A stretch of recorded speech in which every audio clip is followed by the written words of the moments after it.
Hey, listeners, and welcome to the You Are Epic podcast.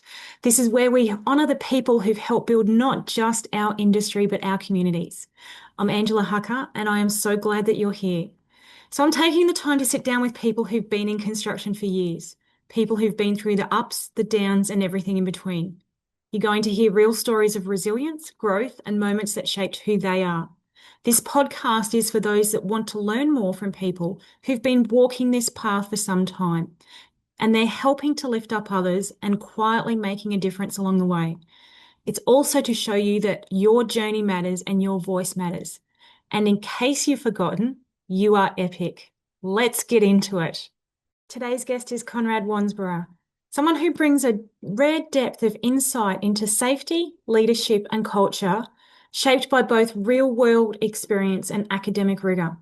Conrad's career began on the tools in some of the world's most extreme environments, from offshore rigs to remote sites in Antarctica and the Middle East.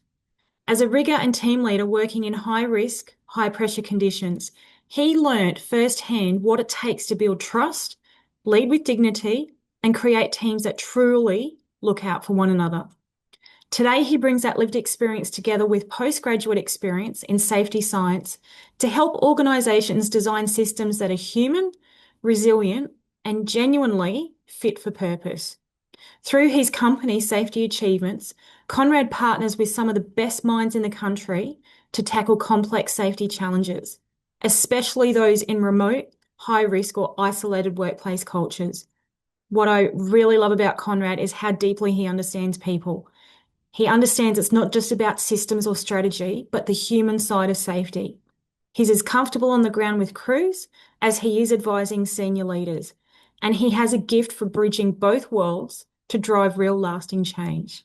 Thank you for being here today. I really appreciate it. No worries, Angela. So, I think what we'll do is we might just start off with a little bit of an overview as to who you are, what your role has been within the industry. I know you've worked across multiple industries, but how did you sort of get started and what sort of things you've done as well, if you wouldn't mind sharing for us? I grew up in the Blue Mountains in New South Wales, which is a World Heritage National Park, and we're quite a poor family, single parent with four kids in the bush next to an escarpment. So we're right on the cliff face and surrounded by parks and streams, rivers and waterfalls. So my introduction, I guess, into construction started there. To get away from the humdrum of life at home, I used to duck out the backyard into the bush and start climbing around rocks and cliffs and waterfalls and whatnot. And by my early teens, I had heard about rock climbing. A long story short, by the time I left high school, I'd taken on an apprenticeship as a painter. And after a year or so, I transitioned away from that into outdoor guiding. So taking people into the wilderness to do rock climbing, canyoning and abseiling. It was something I aspired to do. I never had any dreams or thoughts. I was dyslexic as a kid. I couldn't read or write very well. So this practical thing that I enjoyed doing became a career. I never thought I'd get out of the Blue Mountains. I thought that was my home, the big wide world. It's this thing that is for other people. But that job, that initial job,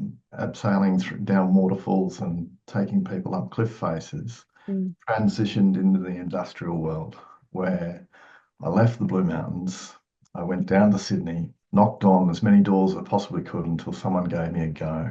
And then from there, I got onto construction sites doing high risk work, working at heights, confined space, and shutdowns and all sorts of stuff. It started off as what we called silicon sheen technicians or window cleaners. We'd do building cleans, Oh, chipping concrete slag off new builds in the construction industry and putting it, working out heights, fall arrest systems in permanent systems on the roofs of building. Yeah, so many different tasks, from changing light bulbs on the towers at the top of buildings to abseiling down fire reduction shafts and sealing them from the inside and climbing back out 100 metres up a dark shaft. So those kind of things introduced me into construction. I then did a bit of work in Melbourne for a few years, and I'd heard about the North Sea, and from one of my mentors that I did some shutdown work in refineries in Sydney. We did chimney stack internal inspection, so we'd climb up the outside, abseil in with breathing apparatus and do inspections onto the brickwork of the internal structure of the chimney.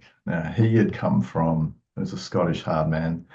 He'd come from offshore oil and gas in the North Sea. And he told me a bunch of stories. And in my head, that's what I wanted to do. So I left Australia with a one-way ticket to the UK, got to London with a couple of dollars in my pocket, ended up a few weeks later working on a rock stabilisation job on a railway cutting. So the banks of a railway line with loose rocks on it. I'd never done this before, and they hired me as a safety supervisor with a rope access supervisor's ticket.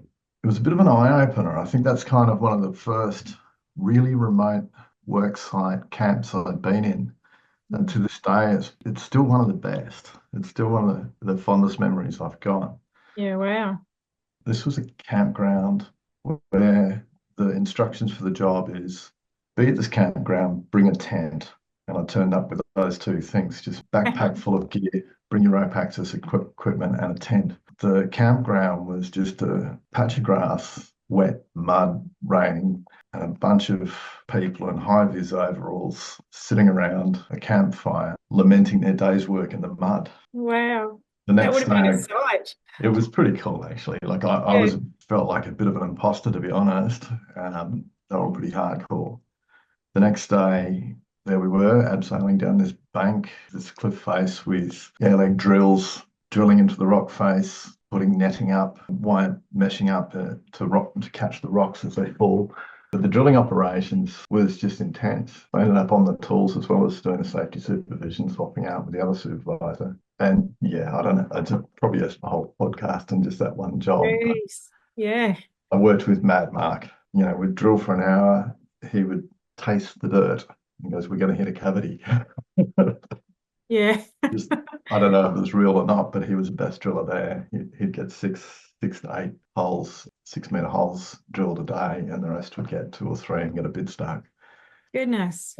So yeah, that was kind of cool. I went to Ireland on another job for the Liffey Light Rail. Did the same kind of thing there, but more of a safety role. Small crew doing the same kind of things on a cutting. And then just as winter hit, I got an offer to go down to Gibraltar. Gibraltar's a peninsula off the coast of Spain, if you don't know it, where the Battle of Trafalgar was many, many years ago. And it's British territory on the side of Spain. It is literally a rock of Gibraltar. It's a massive, massive rock cliff face. Someone gave me a crowbar, bunch of ropes, and said, "Abseil off that cliff and knock the rocks off." Wow. And for a Blue Mountains kid, that's pretty much heaven. So we literally had the whole beach area underneath, and that was during the summer. The rocks were coming off and landing on the beach. It was a hazard to beachgoers. So our job was just to knock rocks off cliffs. It was absolutely amazing.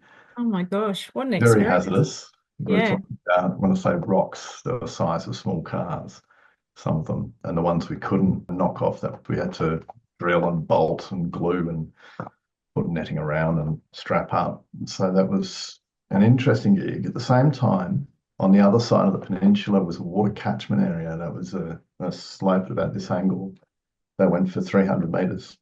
Above it was a 300-meter cliff. And the idea was it rains, goes onto the cliff, falls into the catchment slope, and runs off this a tin roof, essentially. It's a corrugated iron and then into a dam face where it's then funneled into water storage.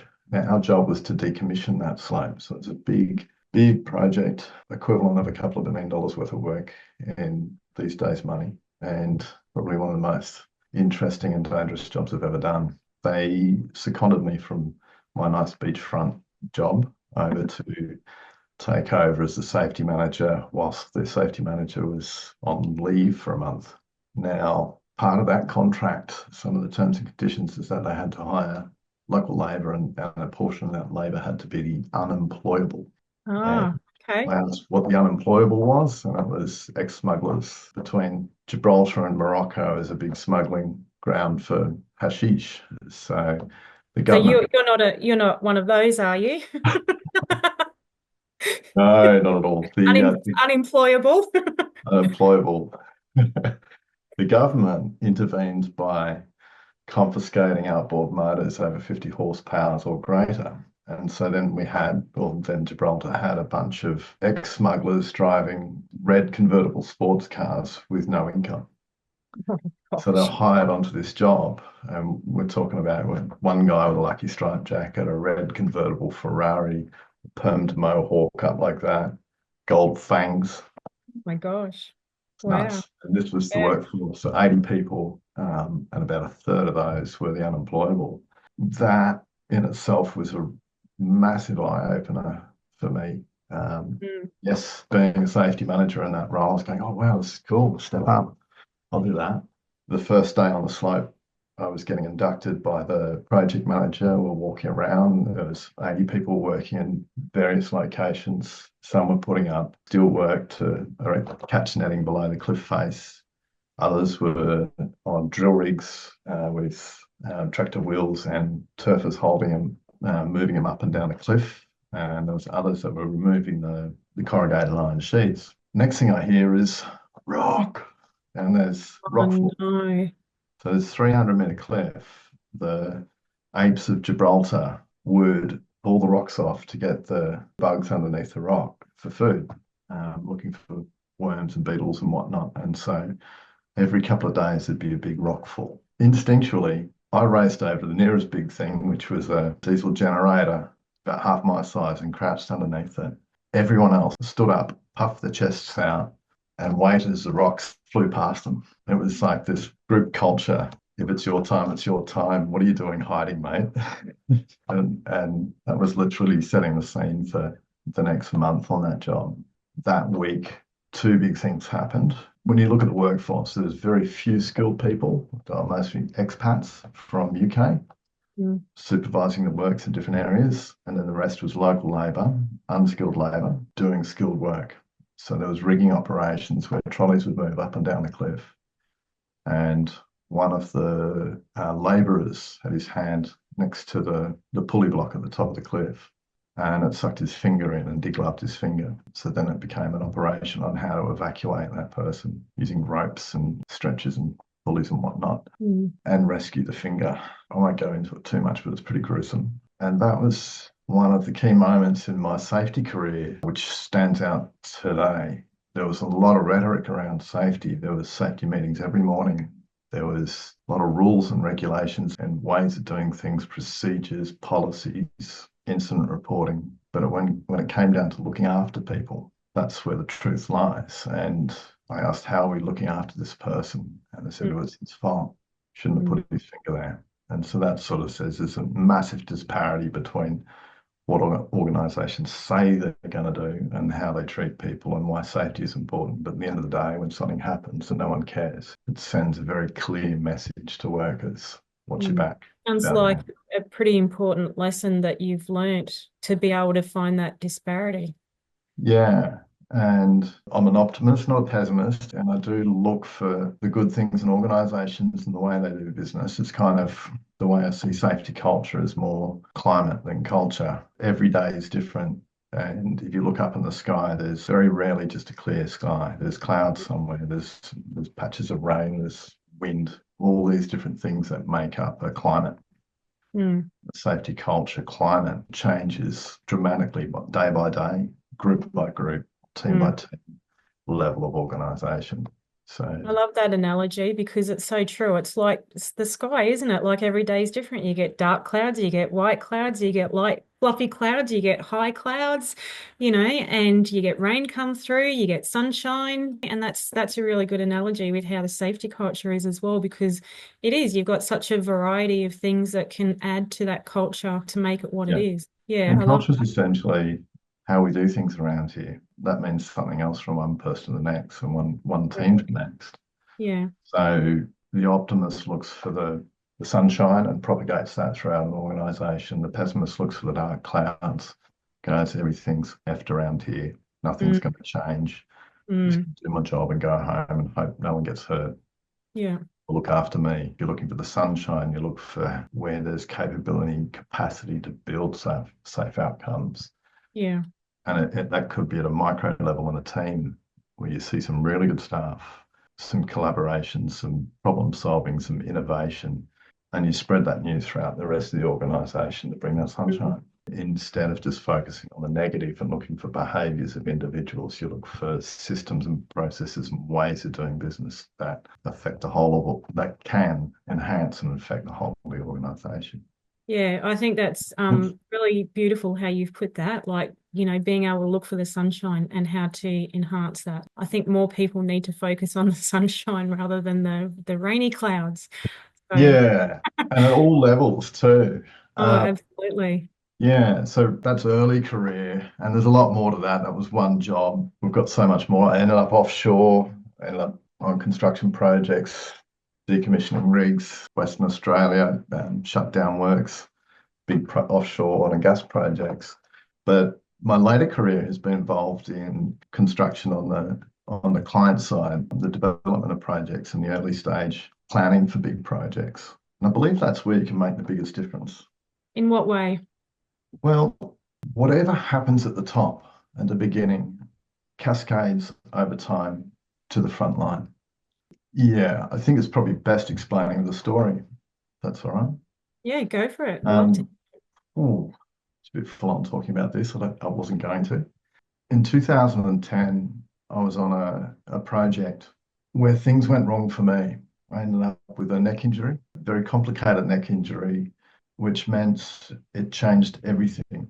I lost muscle groups in the back of my arm. I was in intense pain. I was having difficulty with the rest of my body. I was unable to dress myself. I eventually ended up with spinal surgery and getting a disc replacement in my neck. Yeah, a month beforehand, I remember on this gig, I was going, someone's going to get hurt. Decisions were made on the fly by people that had no idea or no connection to the work front. They were in an office building making decisions for people that were working offshore Mm, in a remote environment doing very high risk work. mm, And I didn't quit. I had a new family. I was just a year into my marriage. And I thought the money's so good. If I quit now, I'm going to, risk my house, risk the family that I've got going. I just wanted to provide. But I said to myself, it's not going to happen to me. Just like look after yourself and your crew. I won't go into the specifics, but it was a decision around a minor injury. So they had a zero harm policy. We don't want to see any injuries. All injuries are preventable, and we're counting how many days we haven't had an injury. So that is an upstream philosophy that they're pushing downstream. They're saying we want to be the safest possible organisation, and there's no malice involved in that. They're doing the right thing. And that's pretty They common want, with big projects and major companies, that it's all about those statistics because, it has a flow-on effect of what their stats are like to be able to bid on other work and, how it affects their exactly. insurance premiums and all those kind of commercial arrangements Yeah. that happen at a corporate level as well. So, yeah. Look at us. We've got a clean record. We really believe in safety, and they might. But if the client organisation or the developer of the project, whether it's government or private industry, says, we want to see nothing, then your Mm, contractors, even consciously and subconsciously aimed at providing nothing in safety. mm, Means we've got no lost time injuries. We've got nothing's ever happened around here. We've had a few first aid, but they're preventable. mm, They're good. This was that exact same situation. Someone having dust in their eyes, which was simply brushed a ledge, got behind the glasses, safety specs, and it was an eye wash. Problem solved. It's a minor injury. It happens all the time. It's just that this guy reported it. That caused a hoo-ha because it was like, well, what if that dust didn't get out of their eyes? We'd have to call a chopper, come out to the rig.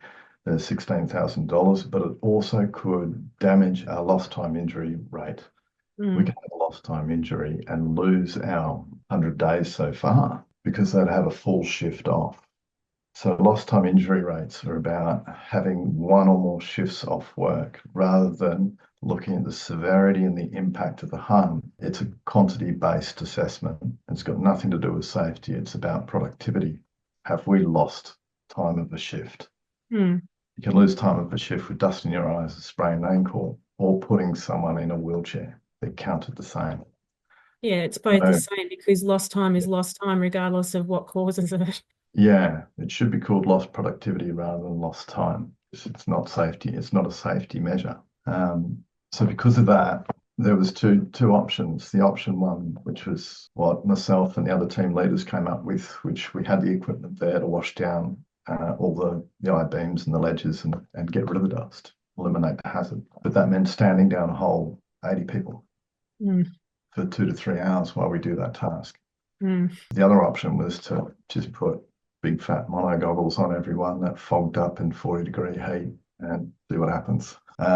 Wrap people up in bubble wrap to make sure they don't hurt themselves again. And that's what happened. And I ended up being the person that was hurt. The interesting thing, say it's interesting, but my recovery from that, I lost what my dad says, 80% of my personality. I was very outdoorsy. I was adventurous. My Yeah, client went. I've been a sailor. I've sailed to Antarctica, across the Pacific and Atlantic Oceans. That just left my life. It was hard enough walking up a flight of stairs. how long did that injury impact you? It still does. I've still got the residual chronic pain that's associated with that. The operation was a success, as in I got my physicality back. My muscle groups grew back. My arm went down to normal. Wasn't hooked up anymore, but I kept the pain, and I kept it for 7 years essentially. So that happened in 2010. So we're 15 years on now, and you had pain for 7 years, but you've still got some residual impact from something 15 years Yeah, ago, a workplace injury. it's there. In the thick of it, in that 6, 7 years, it was foreground pain. I couldn't function effectively with that pain. It was always in the front of my mind. It was always there going, you hurt. When you wake up, you're instantly awake because the pain is right there. So how did that affect your, if you don't mind me asking, how did that affect your mental well-being? Well, it's probably another hour we could talk about that. But Mm. the secondary injury, I think the losing that physicality really affected my mental well-being. I won't say mental health, 'cause I don't think I had diagnosed, a diagnosable condition. However, there was certainly deep, dark depressions at some stage and feeling of uselessness. But there was also the biggest thing, which was loss of my community. My work friends, my climbing friends, my outdoors friends just dropped off because I'm not involved in the same activities, not because they Mm. like me, just because we weren't doing the same things. I was recovering and trying to learn. I went back to school and studied safety to understand why these things happen. But it was very different to what my community and my friends were doing. And when you work FIFO or fly in, fly out, that community's all over the Mm. world. Yeah, being in contact and being with those work colleagues that had become friends over years. It was a niche industry where people would work with the same people over and over again, whether it was in East Timor or Middle East or whatever. So it's kind of, losing that community was huge. So with Clean as a following red. that, like from the employer perspective, you're the employee that's been injured. Did you get any ongoing support from your employer in that regards, or were you just basically you going through the workers' compensation system, they'll sort it out, but there was not really any support? How was it kind of managed from a support perspective with your employer? Really well at first, when there was a really good case, a person in charge of my case, it was a safety advisor. After they left the organisation for better things, things went downhill quickly. Injured workers, that point of contact with the organisation is so important. That is your connection with your workplace. Mm. Often everything else drops out apart from that. If that person is supportive, then that supports your mental health, but also your recovery process. They can advocate for you between the different agencies and organisations that are running through your case. Especially in And your the other, case, where it was, you've had, well, 15 years now, but 7 years of tremendous pain and stuff, and appreciate you would have gone through the system essentially, like the workers' compensation system. But, it's just that humanness, I guess, that gets brought to it as well, to yeah, be able to realize, hey, this is a person's life that's mm, been impacted and their whole world's being turned upside down. What can we do to bring that humanness to them to help them? yeah, and that humanity is what you need. Now I'm on the other side of the table where I've run safety functions for organisations and projects, and you can see the drivers behind how injury management work. It's the problem to be solved. So Mm. an injured worker like myself felt like they'd let people down. And after your injury goes from the prospect of returning to work to being a long-term problem, you're treated as a criminal in some respects. You've got people going past with cameras hanging out of their car, taking photos of me on the front step of my house to see if I was faking it. Mm. The analogy would be you crash a car, the panels are dented, the engine's stuffed, the radiator's bust in, the insurance looks at it and goes, it's a write-off, we're going to get you another one, we'll pay you out, or we're going to fix it. If it's a human being, they look for the human aspects to discredit the human being to reduce the cost impact to the insurer. So it's not as linear, it's not as straightforward. It's Mm. done people are people and complex. And they'll look for signs that it's not as bad as it really is. Whereas you look at a car, you see the panel's dent. Okay, you got a dented panel. That's really linear, that's really straightforward. You go, all right, we've got to fix that. Mm. A human being, they're broken, but how broken are they really? Yeah. And that's something that's got to change. I think we treat human beings like human beings, understand that they're complex, and if we look after their needs in an early stage, Yeah. stop concentrating on reducing the lost productivity and start concentrating on healing the harm. Yeah, I love that, healing the harm. So, where you've stepped up now and you've used your experience to go get some qualifications with, understanding safety more and things like that, and you've held some very senior positions now on major projects to be able to help drive that change and everything. So, if there was a couple of bits of advice that you could actually pass on to whether that be employers or employees based on your experience and seeing it from both sides of the fence and dealing with it, what sort of advice would you like to impart that could help make these sorts of situations better as far as with bringing that humanity back into injury management after the fact as well with the safety side?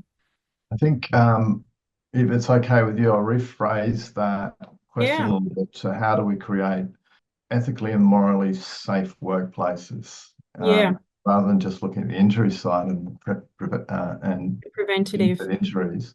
Yes, How do you make an effective organisation that really cares about people, that understands that safety is directly connected with productivity, yes, but the measure of safety is not loss of productivity? At the very high end, the board and the executive level, that's looking at what you measure. If you're measuring quantity of things, you'll never understand the quality of safety in the organization. You'll never understand how much safety is being created or how close you are to having a significant or fatal accident. You'll never see it coming.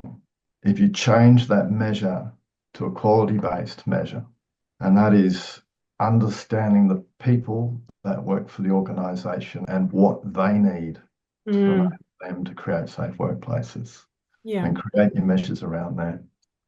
Now, that's the question everyone's asked, well, how do we do that? Yeah, it's not easy. It's different. And I'd love to say you just do this, that, and the other. It's different for every organization. But there is a couple of things you have to do. And that is hold the high end of town accountable for understanding their people, having genuine conversations, mm, humble and asking people, how are they? What do they need? mm, Have they got the systems and processes? And do they work to create mm, safety in the organization? If we look at organizational structures and the artifacts we put in place, like safety management systems and digital solutions for safety, a lot of the time they're set up to report into those quantity measures. How many injuries are reported? Are they red, orange, mm. or green? How much lost time have we had? How many days off? Those kind of things. But also, concentrating on behaviors of people Yeah, is setting up a power imbalance. It's saying managers or leaders are smart and people at the front line are stupid. Try and catch them out and report them in as something you've done to correct a bad behavior. You as a leader up here have come in and coach someone up to make sure they're doing the right thing. What's mm, not understood is that the people at the front line have very high levels of expertise in what they do. The equivalent of the same expertise that executives have in what they do. It's just different, a different trade. Their trade is leadership, and their subject matter expertise area, such as finance or governance, whereas the trade is not a small amount of time to learn how to do some of those things. No, and the thing is too is that they're actually undertaking the work and they're actually dealing with the hazards and the risks Yeah, and everything at the coalface, and they're the ones who are better informed to be able to say, this is what we need to help make us safe because yeah, they're actually in the environment. So when the yeah, directive comes from an external source where they actually aren't at the coalface dealing with it, it's kind of like, well, hang on, is that actually going to be practical? Because you're not yeah, actually here dealing with the day-to-day of what we are. So yeah. So stop imposing compliance on people at the front line and start asking what do they need. yeah, so it's kind of the reverse, isn't it? Instead of it coming from the leadership down, flip it so it's coming from the people up, because when the people have got better buy-in, then they're going to want to actually implement it because it's been their call. They've decided, hey, this is what we need. And when people have got buy-in, that's what's going to help shift the dial a bit as well. So, Totally, totally. Giving the people the right tools. You need a hammer to get a nail in the wall. You don't need yeah, a screwdriver to bang a nail in. So the organisational tools have to enable those people to do their work well. Recently, I worked with an organisation that had 9 layers of paperwork to do one job. Yeah, because there was 3 high-risk tasks involved.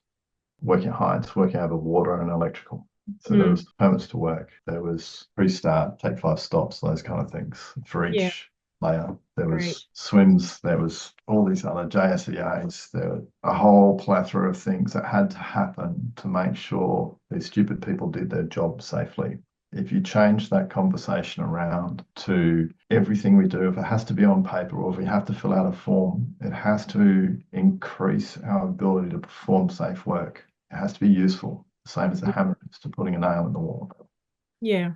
So that's it. Make your, sorry, long-winded answer. But if you want to design an organization for safe outcomes, design every artifact, every function to feed in to enable workers to produce safe outcomes. Compliance will fall out of doing that anyway. Yeah, no, I love that. So if there was one parting statement or sentence or quote or something to sum it all up that you would like to impart as your wisdom and your knowledge, what would that be? What would that be? Yeah, good question. Look, the humanity of it is context drives behavior. That comes from human organizational performance. Everyone goes to work wanting to do the right thing. Very few, if any, people go to work to intentionally harm other people. Mm. However, the context drives behavior. If we're all overworked, if our demands exceed our resources to manage those demands, then behaviors change unconsciously and consciously. So look after yourself to look after others. Love it, love it, love it. Okay, I'm going to hit stop. Thank you so much for taking the time to listen to this episode today. I hope this conversation gave you something that you can take with you, whether it be a little bit of insight, inspiration, or maybe just a reminder that you're not alone. If it resonated with you, please share because we're better when we help build each other up. And remember that your experience, your story, and your journey, it all matters more than you know. Until next time, stay kind, stay connected, and never forget you are epic.